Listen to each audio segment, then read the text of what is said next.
আসসালামু আলাইকুম। আমার নাম আজিজুল হক, আমার লামাগাঁও। আমি এমপি সাহেবের গতকাল ভিডিওর মধ্যে অনেক মন্দ করছি, গালাগালি করছি। আমার কাছে খারাপ লাগছে। এলাকার এলাকাবাসীর কাছে আমি আল্লাহর হস্তে মাপ চাই। এমপি সাহেবের টাইম আমি মাপ চাই, মানে সংসদের টাইম আমি আল্লাহর হস্তে কাউদের আমি মাপ চাই। আমারও ভুল হয়েছে, মাপ চাই। একই বন্ধুর প্রেমের ধারা প্রকাশ্য জনসম্মুখে সোশ্যাল মিডিয়ায় হাত জোর করি ক্ষমা প্রার্থনা করা। আসসালামু আলাইকুম। গানটা শুনছিলাম, কেন আশা বেঁধে রাখি, কেন দ্বীপ জেলে রাখি। প্রতি মুহূর্তেই আশাহত হয় আমার হৃদয়।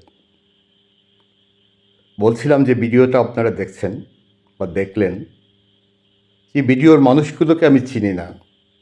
এই ভিডিওটা যখন সোশ্যাল মিডিয়ায় ভাইরাল হলো, আমি বিষয়টা অনেকবার গভীর মনোযোগ দিয়ে অনুভব করার চেষ্টা করলাম। আমি প্রথমে চেষ্টা করলাম এই তিনজন মানুষের চেহারাটা আমলে নিতে। চেহারা দিয়ে আমি তার সামাজিক অবস্থান, অর্থনৈতিক অবস্থান, পারিবারিক অবস্থান বোঝার চেষ্টা করেছি। বুঝেছি ওরা নিম্নবিত্ত শ্রেণীর মানুষ। প্রশ্ন হচ্ছে, সাবজেক্টটা আমি ভালোভাবে ঠিক ছোটটা আমি জানি না, জানতে চেষ্টাও করাই না। বিকজ আমার প্রশ্নটা একটা জায়গায়, এই যে মানুষগুলা হাত জোর করে ক্ষমা প্রার্থনা করলো, ভিডিও দেখে যা বুঝলাম যে তারা মেবি এমপি সাহেবকে, আমাদের সুনামগঞ্জ এক আসনের হাওড় বন্ধু, যিনি গতকালকেও সংসদে দেশবাসীকে জানালেন। আসলেই অত্যন্ত ভাগ্যবান একটা ছেলে, ভাগ্যবান নেতা কামরুজ্জামান কামরুল। এই 24-এর গণঅভ্যুত্থান পরবর্তী বাংলাদেশের রাজনীতিতে কামরুল নুরুল ওদেরই প্রয়োজন ছিল। এখন রাজনীতিতে আলোচনা করলেও সমস্যা। নুরুলের সম্পর্কে শুধু সমালোচনা করায় আজকে একসময় যে আমিরুল ছিলাম সব কিছু, এখন প্রচণ্ড শত্রুতা নিচে আমাদের সম্পর্কের পিছু।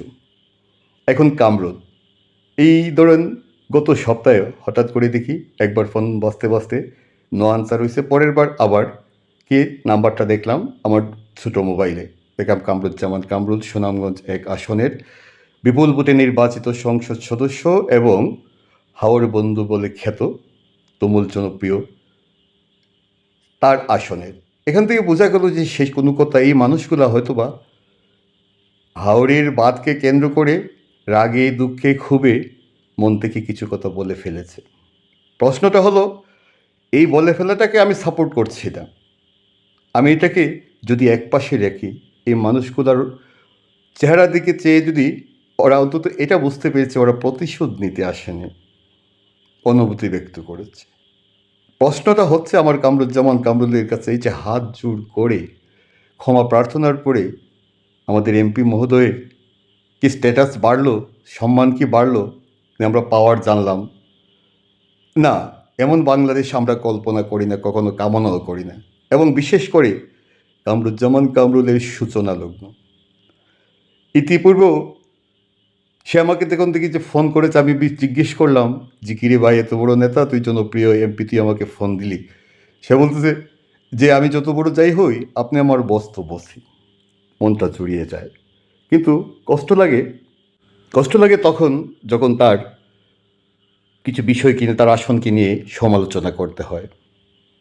দেখেন, সাধারণত একটা সত্য কথা, সুনামগঞ্জের সদর আসন নিয়ে বরং মানুষের যে শঙ্কা ছিল, আমরা নির্বাচনের পরে 1.5 মাসের অবজারভেশনে যা দেখতে পাচ্ছি যে না, এখানে ততটা বিতর্কিত কর্মসূচি হচ্ছে না। সেই ক্ষেত্রে নুরুলের মধ্যে একটা ভালো চিন্তাভাবনার বা ভালো রেজাল্ট আমরা দেখতে পাচ্ছি। কিন্তু সুনামগঞ্জ এক আসনে নির্বাচনের পরেও কামরুজ্জামান কামরুল নির্বাচিত হওয়ার পরেও চাঁদাবাজি সহ প্রতিদিন যেভাবে শিরোনাম হচ্ছে, হ্যাঁ উনি মাঠে নাই, কিন্তু যাদের মাধ্যমে যেটা আমরা বিশ্বাস করি মনে প্রাণে এবং 100% শিওর, যেটা ওইখানে যদি কামরুজ্জামান কামরুল যদি না চায়, এই সমস্ত কিছু হবে না। সব কথার শেষ কথা, ধরেন জয়নাল হাজারে দেখেছি, জাকির খান দেখেছি, আরও অনেক কিছু দেখেছি, কিন্তু তাদের পরিণতিটা খুব ভালো হয় না।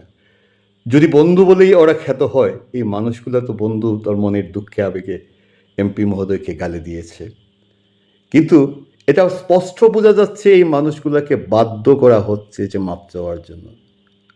আমি এটাও বলতে চাই যে এই বিষয়ে কামরুজ্জামান কামরুল হয়তো বা জানেই না, কিন্তু তার অতি উৎসাহীরা যে বা যাহারা এই কাজটা করেছে সেটা, কেননা এই মানুষগুলা তাকে নিজের পকেটের টাকা খরচ করে এই কানের জন্য, ওরা ভোট দিচ্ছে কি না জানি না, তো এই আসনের জন্য সাধারণ নিজের পকেটের টাকা খরচ করে কামরুজ্জামান কামরুলকে নির্বাচিত করে।